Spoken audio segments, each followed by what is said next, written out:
Growing a business is hard, but it does not have to be. Once a week, we take a break from the hustle and bustle in business to talk about innovations and what's new in the C-suite. This is the Fractional C-Suite Retreat, and I'm Joseph Frost. Pull up a seat at the fire, grab a drink, smoke a cigar, and just join me as we relax, learn, and get inspired. This retreat is sponsored by Your CMO, helping organizations grow with better marketing strategy. Welcome. I'm super excited about today's guest. She is a community builder and a LinkedIn and networking ninja. She is the business advisor to many fractional owners and fractional professionals that want to launch their careers and scale their business.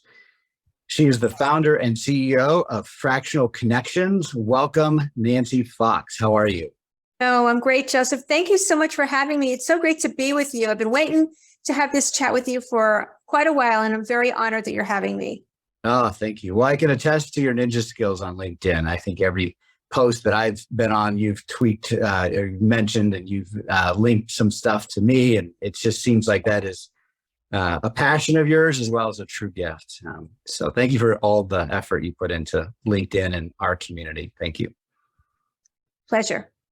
So the first question I'd like to start off with, in your experience, what's going on today, or what's an opportunity that you see that other fractional professionals and business owners and C-suite leaders should be thinking about? So that's a great question.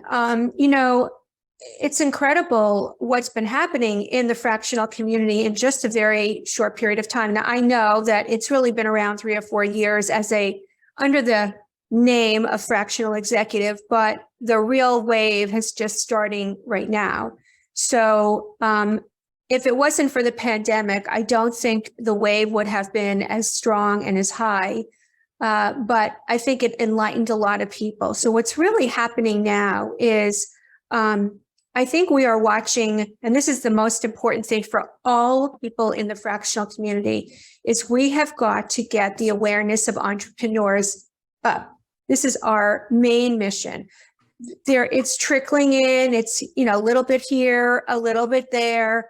And we all do our best to really educate entrepreneurs who are growing and scaling up. And we know that entrepreneurship is only on the rise right now, also because of the pandemic. And also because, there's so many younger people are really, they're really realizing that the paycheck prison isn't always for them, right? So if we don't educate entrepreneurs, there are going to be a lot of people who have all these skills and talents and experiences ready for them, but there's no place to use them. So I'm very clear that one of our main initiatives going into 2023 as a community has got to be elevating entrepreneurial awareness around fractional leadership. So I'm on a what is it? I'm on a crusade. I'm a crusader. Yeah. So you can call me Pioneer Crusader, and I'm really, really, and this is not something, of course, that I'm doing alone, although I'm definitely happy to, hold the flag up for everybody. But anyway, so that's one thing that's happening. Another thing that I think is happening is, this is a beautiful thing. When I started coaching 20 or some odd years ago, in the beginning, when nobody was doing it and nobody even knew what the hell it was, coaches were very competitive. They were battling it out. They were not sharing. It was very competitive. Fractional executives are not like that. It is a very collaborative community. They are helping each other. We are helping each other. They are helping each other. We are collaborating, and pods are forming. And I think it's going to be more and more like that. So pods of fractionals are leveraging their relationships with the entrepreneurial community. And I think that's going to be happening as well. It needs organization. It needs definition. It needs marketing, but I think it's happening. Yeah. Well, I applaud your crusade, and my crusade. been on this myself for the last 6 years or so, and I've seen a lot of changes just in my short time in the fractional space. But I want to touch on the awareness that's necessary for entrepreneurs, so that the fractional professionals can truly get employed or get engaged and do their work is probably the biggest challenge, the biggest opportunity right now, as you put out.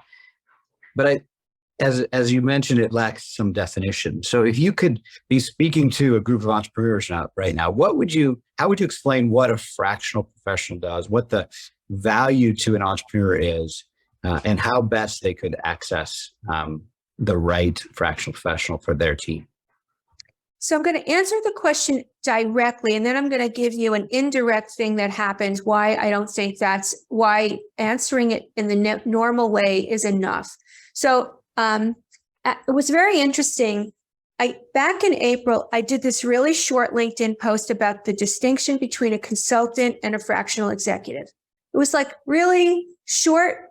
Fractionals are on the boots, they're boots on the ground, going into companies, functioning as a leader in a particular role with accountability in a company that needs that level of expertise. They can't afford a full-time senior executive, but they need it to scale because they're at that point in their business where if they don't get that right expertise in there, they're going to stagnate. They're going to be stuck. So they try to fix and band-aid, but it never really works. So the fractional executive really gets really into the company, is part of the company fiber and accountability, and executes results and is accountable for that. Whereas a consultant, by definition, advises, just goes in, assesses, advises, and says, bye-bye, I'm not responsible. Very big distinction, right? But it's not really enough for us to say this to entrepreneurs because they're not listening from that place. The only place they listen from is when they're in pain.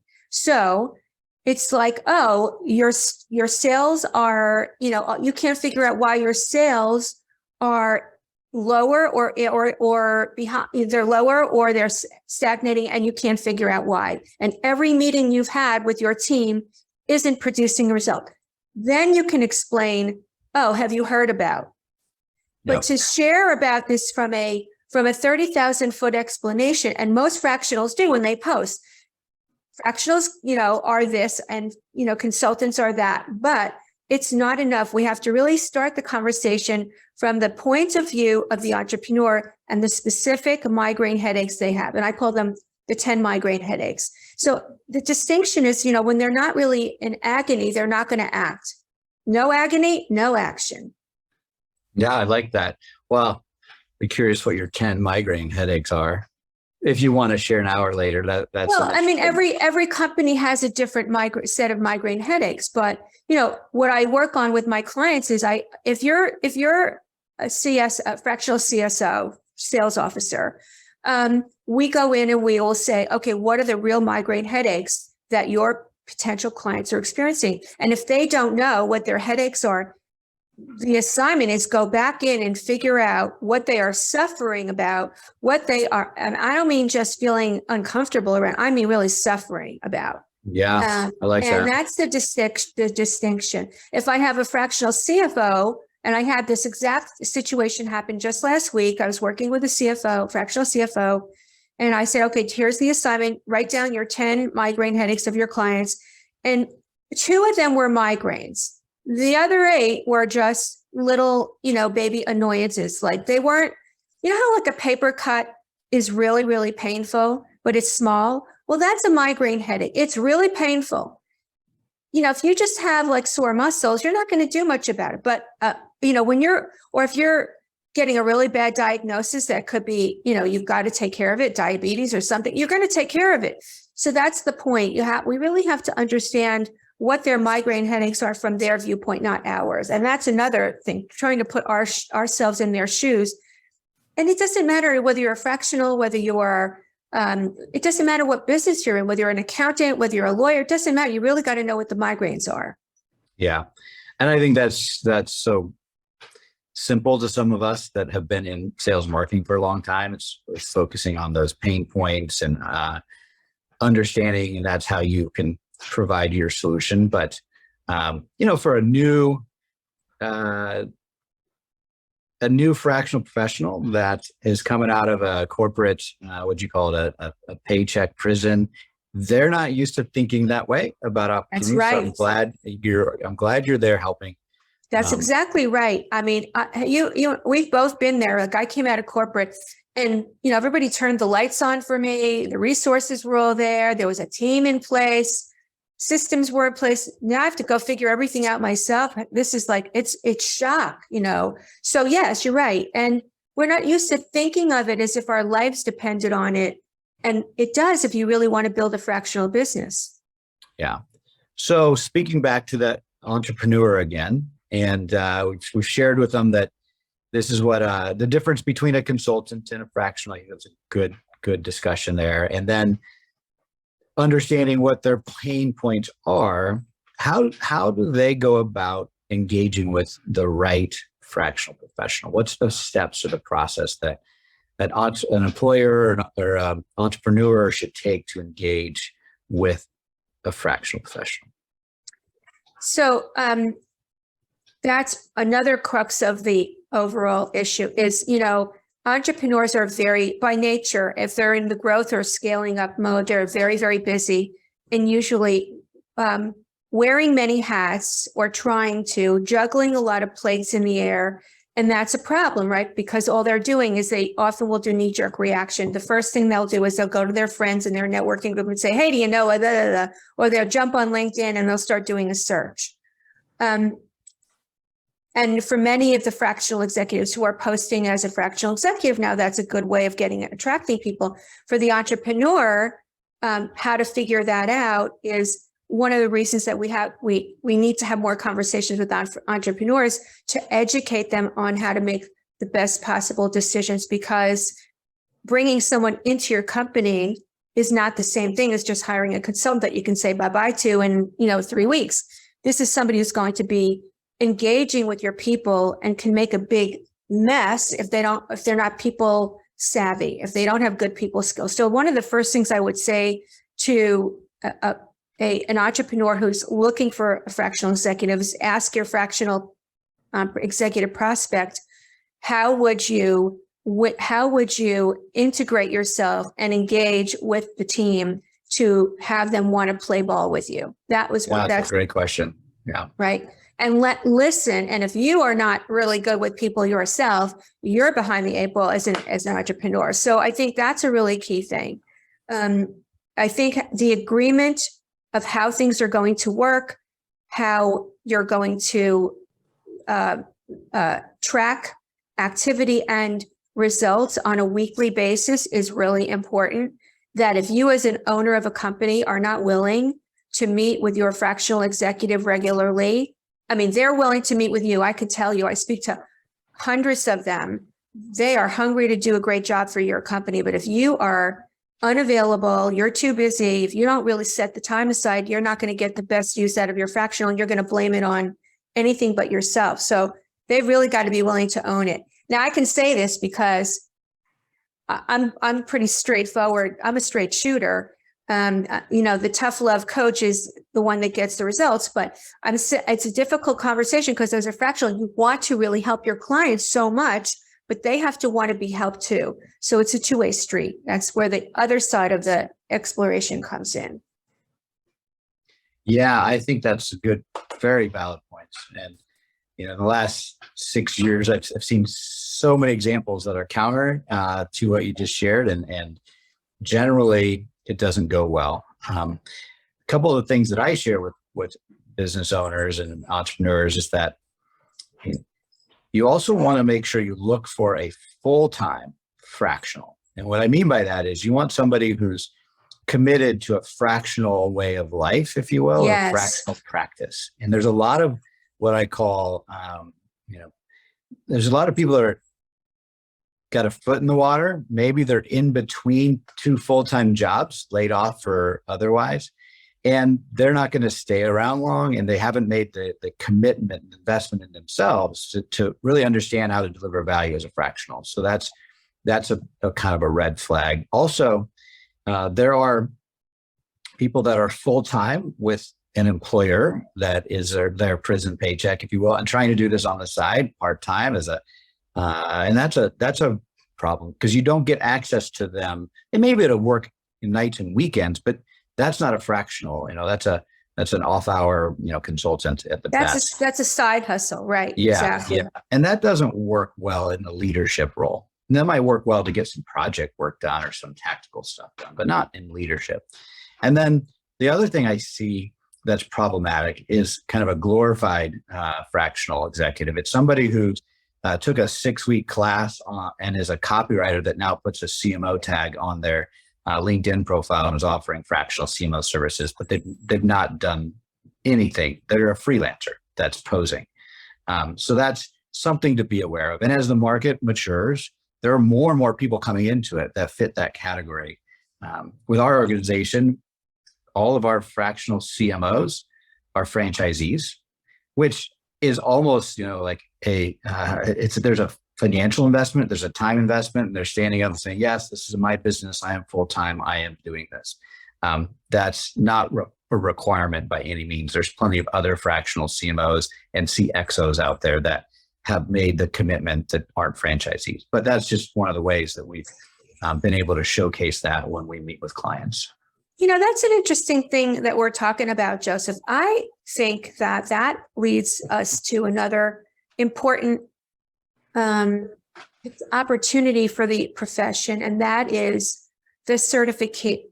Listen, I don't want to say, oh, we need another certification, but I do think that a qualification of some sort could be meaningful. It's interesting that you're bringing that up. I totally agree with everything you just said. There are a lot of people who come to me who are saying, oh, I've been thinking about doing this fractional thing. And I asked them, if you had, if I gave you, all things being equal, $300,000 a year, and you could have a full-time job, or you could build a fractional business, which would you want? And if there's any hesitation, I know they want a job. I mean, once you can sort of get this. So I think you're on the right, definitely on the absolute right path, digging into that with your team players and your franchisees for you at your CMO. And I think that's absolutely right. And I think you're bringing up a really important point, because it goes two ways. We need to bring the right quality to the market, and the entrepreneurs have to bring the right attitude to the market. But that's, as leaders in this, we can do that. We can help. We can be facilitators around that.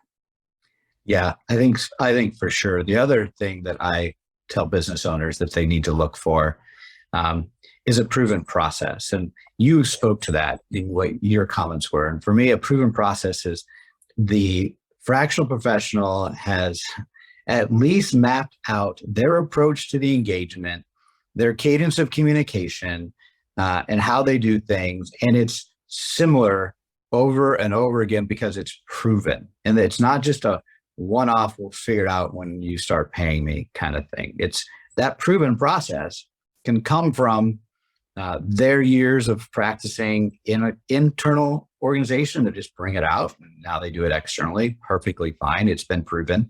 Or it could be their months or years of doing fractional work that would work. Or it can be borrowed or supported by their company that they work for. So for your CMO as an example, because we're a franchise, we have lots of processes, but we have a proven process. Yes, you have a very, very succinct one, very, proven, tested, and very well mapped out one. And all your people go through it with, extensive training. Yeah. And then the last thing I believe is it's the most important point is that you got to find a fractional professional that you can trust and is a cultural fit. And it's kind of a two-part one. Trust is for an entrepreneur to truly take their hat off and give it to somebody else to lead marketing or lead IT or lead whatever. Generally, it's because we've gotten to the stage in the business, usually at the time they're looking for fractional, that they've been the ones doing it themselves. It's usually the owner that's wearing that hat before they fractional it out, is in my experience. For that entrepreneur to take that hat and give it to somebody else, they have to trust them. And trust normally is easier to establish with a full-time employee. And that's why traditionally that's how it's been done. At least you feel like you can micromanage that relationship better and have the trust transitioned over time. Well, the fractional, that person is remote. And so the trust factor is much harder to overcome. So you have to find somebody that you're willing to trust, and that can come with expertise, proven processes, etc. But it normally also has to come with a cultural fit and a core values match. And that is where we all know intuitively when we hire in our companies, we're always looking for core values, right people, right seat kind of thing. But when we look at fractional, for some reason that gets lost in the assessment often. And so we remind our clients and we remind other business owners that you got to have that cultural fit so that you can trust that person and allow them to really do their job. And if you don't, you'll always be micromanaging. You'll never truly leverage that relationship. And you might get better, but you won't be able to really scale like you want to with the fractional. Yeah. And there's another very important point to the critical issue you just raised, which is when you're going through a hiring process for a senior level executive in your company, a lot of companies take their sweet time. They go through a series of interviews and just deliberation, and it could take weeks and months. When you're engaging a fractional, the expectation is that it'll take a couple of weeks and then you'll get them in and they'll start. But in that couple of weeks, how do you get to know about trust? How do you do that? It's accelerated, and yet it's a critical piece because a big mess can be made, as well as it goes two ways. An enormous leap forward can be made in 2 weeks, and an enormous mess can be made in 2 weeks. So this is where I think owners of companies really need advisors like you, like me, to help them make the decisions about fractional executives, so that they're not, they're not listening to themselves in stereo, because they're obviously in a blind spot themselves. And I think also this is why the social proof and the testimonials that people get, that fractionals get, I think it's really important that they capture them and that they collect them and that they have them available to share and be able to share them with potential clients, because I think it's an important accelerator in deciding. I think you need to, and then there's also personality testing. I think when you do personality testing, at least you'll know if you're a match on the DISC, on Myers-Briggs, on whatever scale you want to use. At least know that you're a relatively good match for the values of your company, but also for how you like to work. Because if it's not a match, you're setting yourself up for disappointment and upset. Yeah, for sure.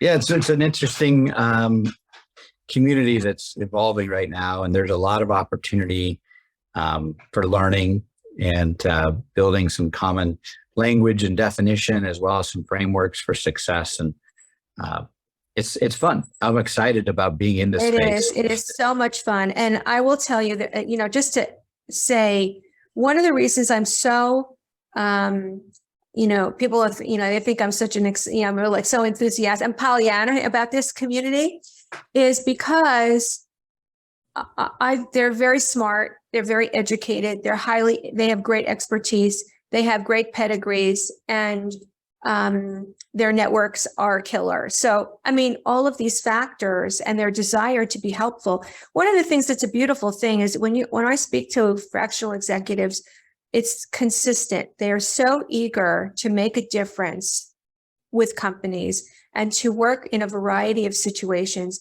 Their determination and their motivation is really high. And that motivation means that they want to help you as a business owner a lot, not just a little, not just to get something for themselves. They really want to help. And it's a lovely thing to see and to listen to.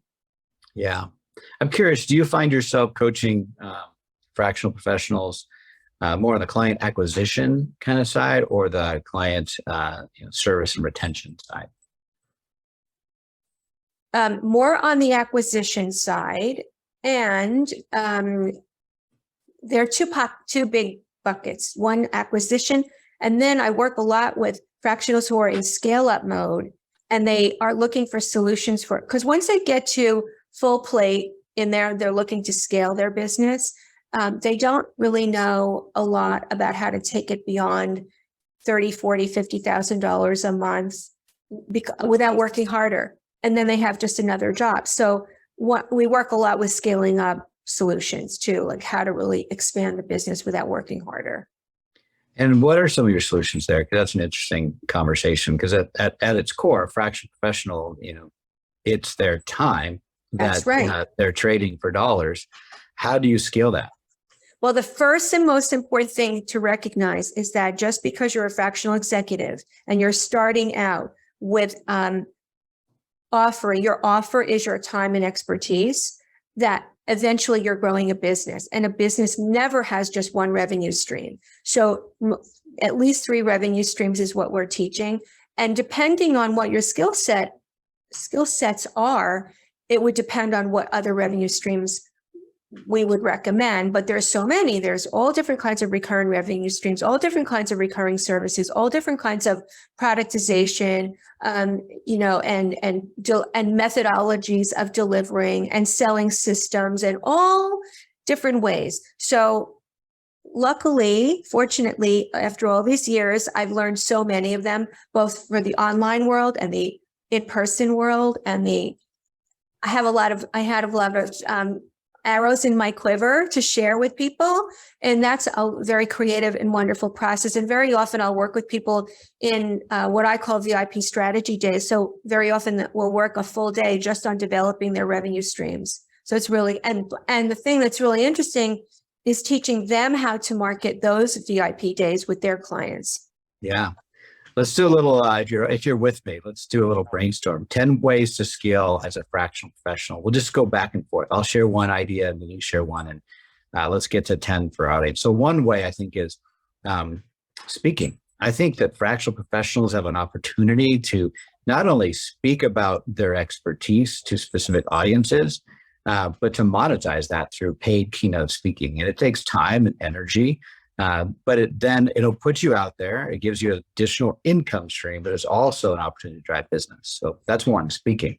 You're up. I like that one. Oh my God, this is a really fun exercise. I just read this book that was talking about convergent and divergent thinking. This is divergent thinking. So I would say the next one is productize. Turn what you know into products. The challenge is marketing them, but once you turn what you know into a product, it's one to many. Yeah, love it. A service line that is based on outsourcing professionals. So I'll give you an example. We realize that there's a lot of tactical work involved with executing a marketing plan, but the CMOs don't like to do the tactical work. So we started hiring full-time outsourced individuals from both Mexico and the Philippines and placing them with our clients. And we realized, wow, that works well, but they need some direction from a CMO still. So then we created a service line where the CMO places and directs these individuals to do specific tasks. And it's an additional income stream for our CMOs because they're with a lot less of their time. But that ongoing sticky retention that they get because of that placement's pretty exciting. And we've realized that other fractional professionals can do the same thing. They can tap into a talent pool, help place them with their clients, manage that placement for a valuable piece of the puzzle that can be charged for. So there's your third. I noticed that on your website. I thought that was really great. Corollary to that would be, let's say that your clients need not only your advice and your expertise in creating new results, but there's an implementation aspect to what they need. Implementing software, implementing systems, the constant continual implementation is a recurring revenue stream for them every single month. Yeah, I like that one. Well, one that comes to mind that we don't actually do, but I know it makes a ton of sense for many fractional. It's just having a group of referral partners that can provide great service complementary to your clients that pay you a fee for the referrals. At your CMO, we don't take referral fees, but that's just because we want to maintain a very fiduciary relationship. I think you can still be very fiduciary and take them. It's just we've chosen not to. But that's certainly an attractive way for somebody who's got a group of trusted professionals that they can send their clients to make some additional income. So yeah, somebody sent you a thumbs up on that one. I don't know where that came from. So question for you. I think that came from me, actually. That came from you. I'm son. going to say I agree with that one too. So are you talking about, like, when you say partnership, you're talking about affiliate partnerships? That's what I was thinking of. So Yeah, I, as a I CMO, like might that bring in one. a chief sales officer or chief technology officer. That was where I was going with that one. Yeah, I agree.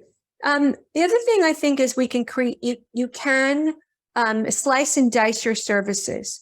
And in the slicing and dicing, very often, I think that fractional executives it's still so new that they can't see their services being delivered any other way than the way they deliver them. But if you slice and dice them, you can pull them pieces of what you do apart and sell additional services. And they don't always have to be with you being the one delivering them. So for example, right now, even though I'm a coach or a business advisor is my preferred term these days, I can choose to focus on certain premium clients and then still offer coaching services, but loop other people in. Or I can actually break up what I coach around into different ways of delivering. So some of them would be on site. Some of them would be in a one-to classroom style. Some of them would be recorded. So there are a lot of different ways to slice and dice what you do. Yeah, I love that one. All right, I'll take an easy one. I think we have 4 left. So 4 left. Oh, you're testing it. The easiest way for a fractional professional to earn more money is to charge more money. It's the simplest solution. It takes the least amount of time and energy. And a long time ago, when I started getting the marketing space and working with freelancers, I always, and especially freelancers that were just launching a business, say, what's your dollar per hour you want to charge? And they'd always give me a number. I said, okay, double it when you go to market, because we always devalue ourselves. It's just natural. And so the easiest way is to literally take a look at what you're charging, whether it be by hour or by month or by project, and raise it. Because that money goes straight to the bottom line. There's no cost associated with that. You know what? I'm so down with that. And that's exactly what we teach, but I'm so glad that you brought that up. And that's probably my favorite one that we covered today. It's really great. Let that sink in. Raise your prices. But, here's the thing. It's tough for people to do it because they don't believe that people will. The problem with that is people believe that their clients are paying them based on they're comparing what's in the marketplace. That is not true. That is not true. They want outcomes. If you can give a high value solution in a shorter amount of time, they will pay anything. Right. That is the whole thing is it's up here. What you think about pricing is the problem. Okay, so my next one will be the book that I wrote, Network Like a Fox. Write a book. Okay, it's easy to write a book. I'm telling you, I know it sounds hard. Write an ebook. All you need are 20 pages. Write an ebook, and then do what Joseph said is go get speaking gigs using the ebook to get those speaking gigs. They buy the book, they pay you to speak, and you can leverage both. And it's something. It definitely will set you apart. No question. Yeah, I love it. All right. So I love these top 10 lists because it's always harder with the last few. So I know. I'm mad at you. I'm angry at you because now I'm going to have the hardest one at the end. Yeah. So this one, you kind of teed it up a bit, but I think there's an opportunity, at least I see that in some of the fractional worlds, to do group planning. So a lot of our work is one-on-one with a client. If you can find some shared clients that have maybe that they're okay working together, learning together, non-competitive, but yet in the same industry or maybe geographically disparate. There's a lot of peer groups out there. And if you can provide that service as if it was one client, but you're using it for 3 or 5 or 7 at the same time, you can basically charge the clients less each because they're in a group setting, but you will net more for the same amount of time. And I think about that. We do quarterly planning. It probably doesn't work well for quarterly planning, but we've thought about doing workshops, and where that might be where it makes a ton of sense. But let's do a branding workshop or a digital marketing workshop or a how to understand your client lifetime value and enhance it workshop. Well, things fill the room with people and we do that work one-on-one with our clients all the time. We could expand that into a group workshop, and everybody can access it for less money as a client, and we can make more money as a fractional professional. That's really a good one, because I'm actually just planning that out for 2023. Exactly that. And I think it's brilliant. I think it's really, really good. I also think that, think about it this way. If you finding the businesses where there are partnerships, partnership retreats are constant, continual, and they happen every year, and you get in with the right niche market. I think I'm going to tie those two. Find the right niche, find a starving niche, find a partnership-oriented niche market, and deliver strategic retreats every single year and be the go-to person for that. You're in. Do you have an example of a partnership? Because I don't immediately see what you're thinking of. So let's say that you're a fractional to architecture firms or law firms or accounting firms. They are constructed with partners. And even some of the CFO firms that I work with now they have partners. Well, they have partner retreats. Gotcha. So like a vertical partnership, someone in that vertical stack might host and facilitate. A lot of times that's a software provider, right? That hosts these partnership meetings and collaboration. So you're able to go in with your client base and then get into the rest of their partnerships. I like that. Which is also bonus one, number 11. Yay. Associations. When you get in with the right, even the chapters of associations, like I know you're an EO guy, right? Yep. Yeah.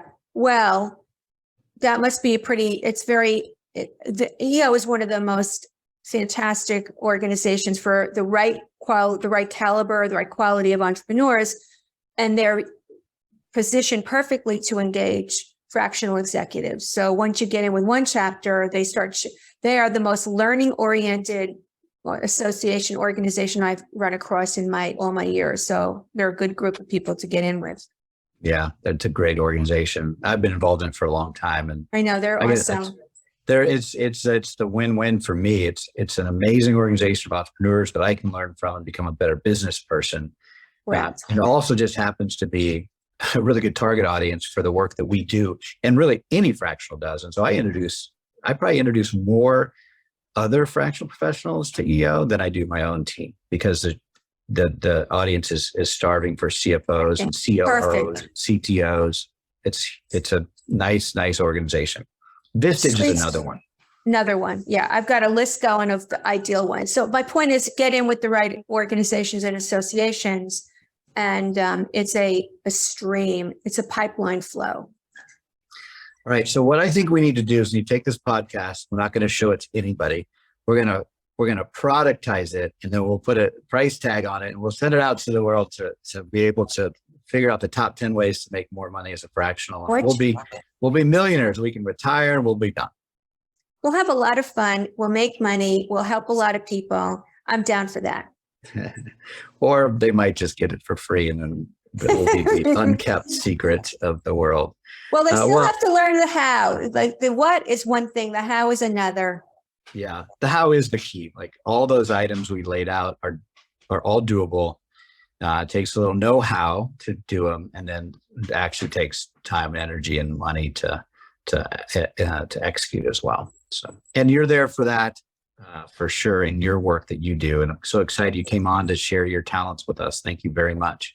Thank you for having me. It's just been wonderful getting to know you and your firm and a lot of your franchisees and members, and just the whole community has been really awesome. So And we'll have your contact information in the show notes, but what's your preferred way to be contacted if somebody wants to reach out to you, Nancy? So first of all, Nancy at fractionals.ai. And to let you know that we have a monthly speed networking event. If people want it, it's free. You just go to fractionals.ai, and right on that page, you'll see the networking sign-up sheet. And we love having fractionals, and we host it for fractionals and SMB leaders. And every month we have new people. So join us. And the idea is to get a lot of people are doing a lot of great business with each other and building good relationships. So that's the best way to reach me, Nancy at fractionals.ai, and on LinkedIn. Great. Well, thank you so much again. You are such a ninja. I'm so fortunate to have you on the podcast, and I'm excited. This has been and I've never done the top 10 before on a live podcast, and it worked out pretty well. So you were my first, and I loved it. It was. I'm terrific. glad you didn't tell me about it. I would have been so nervous. Oh gosh, it was so much fun. Good. You tested me. Thank you. Yes, thank you to our audience. If you like this episode, please share it with your friends. Make sure to follow us or subscribe to us. My producer tells me that I need to say that every time. And we look forward to seeing you next week. Thank you so much for showing up. And that's a wrap. There's another successful episode of the Fractional C-Suite Retreat. See our show notes and more episodes at fractionalcsuiteretreat.com. This podcast is sponsored by Your CMO, helping organizations grow, save time and money with better marketing strategy and fractional execution. Visit them at yorcmo.com, yourcmo.com. Spelled wrong on purpose.